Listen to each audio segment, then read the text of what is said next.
Since my diagnosis with a benign meningioma, mine is actually left frontal temporal area. It's there was my biopsy site when we first discovered it. I've used TikTok a lot to see other stories, to make sense of what's happening in my life, to see the success stories, also to see some of the folks who have had some bumps along the way, but how they've overcome. And I feel like this is my opportunity to do the same. I'm typically not a very anxious person, and I like to think that I'm strong most days, but I have been terrified throughout this process. So I'm going to create a series to be able to do so. I'm going to start over. I do have a few TikToks kind of talking about what happened, but we'll start this at part 1. A few months ago, I was washing my hair and I felt this little tiny bump on the side of my head. I didn't think anything of it. Maybe like the size of a peanut M&M. Doesn't hurt, didn't cause any problems, didn't think anything of it. I do have chronic migraines, so I was seeing my neurologist, and due to a migraine that I had had for several days that wouldn't go away. And I had him look at it. He didn't think it was a big deal either, but he did schedule a CT scan for the bump on the side of my head. He scheduled the CT scan about 2 weeks after my appointment because he didn't think it was a big deal. On February the 8th at 11:30, I did my CT scan, no big deal, went right back to work. 30 minutes in and out. On the same day at 2:30, I saw my doctor's office phone number come up. And if you work in healthcare, you know that typically no news is good news and fast news is a problem. So I answered the phone, and of course they know me very well. They could tell I was driving, so they asked me to pull over. And when they asked me to pull over, I knew it was really bad news. And I, of course, immediately started crying when the nurse told me I had a left side brain tumor. No symptoms. Like, not a single symptom. Nothing.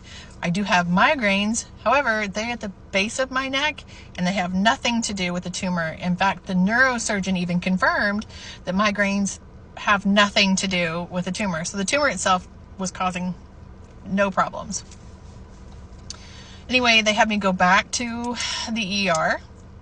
I had to call my children, who are 28 and getting ready to be 25.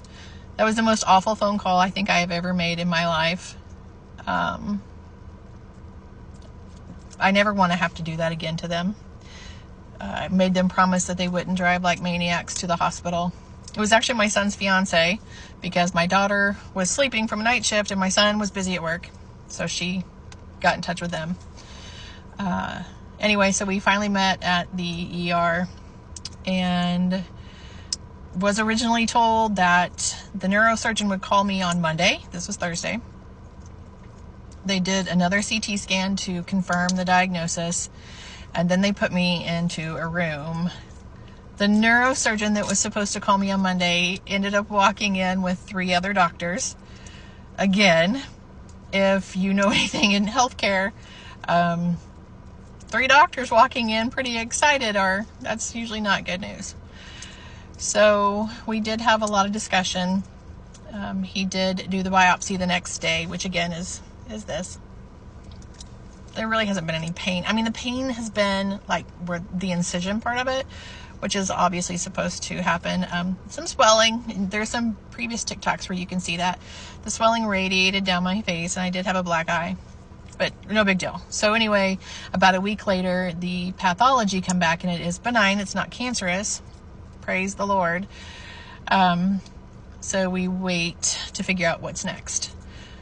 Today is the 13th, and Barnes Jewish Hospital in St. Louis, Missouri, I live in Missouri, called to set up my first consultation with a neurosurgeon there. To say that spins me out is an understatement. I actually have a really nasty headache from stress right now. I want to get this over with, and I want to be healed, and I want it to get taken care of, but at the same time, they will have to do a craniotomy where they would start here and go all the way up here and cut my skull open. So I'm a little afraid of some deficits. I don't really care about my hair. I mean, my hair will grow back. That's not a big deal. I'm afraid of a droopy face, speech issues, cognitive issues, obviously, mental issues of not understanding. I'm single, so I have to be able to take care of myself. It's terrifying, to be honest. I have a great support system. My friends are amazing. Amazing. One of the biggest blessings coming out of this is realizing what kind of support system I have. I now have to allow people to help me, which is challenging. Anyway, so March 25th, I will be there to figure out what the next steps are. I'm actually going to ask if they can do a, what is it called? A gamma knife? Some kind of, like a radiation knife. That's non-invasive, but if that's not the best course of treatment and cracking open my skull is, then cracking open my skull it is. We'll go from there. But anyway, so I'm going to start saving this at about the same time that the U.S. Senate's going to take TikTok down. So if somebody is going through this, or down the road, this happens to them, hopefully this helps. I am fine. Everything was fine. I never had a symptom. And to go from a nice sunny day with not a worry in the world to you have a brain tumor will flip you upside down. My anxiety has been horrid. Anyway, so hopefully I can help, because I've been helped tremendously. So as we go along, hard days, I'll probably jump on here and talk about it. Today's a hard day. If you can hear the clicking in the TikTok, it's because I'm playing with my watch. Talking about this makes me anxious. I appreciate your support through this process. Really, prayers are all I need. That's the best medicine anybody could ever ask for. My faith is strong. I am a huge believer in healing, and Jesus Christ is my foundation for my entire life. And this platform and this issue will actually be my testimony to see and to show the world just how amazing He is. Anyway, so come along with me as we figure out what life is like with the brain tumor.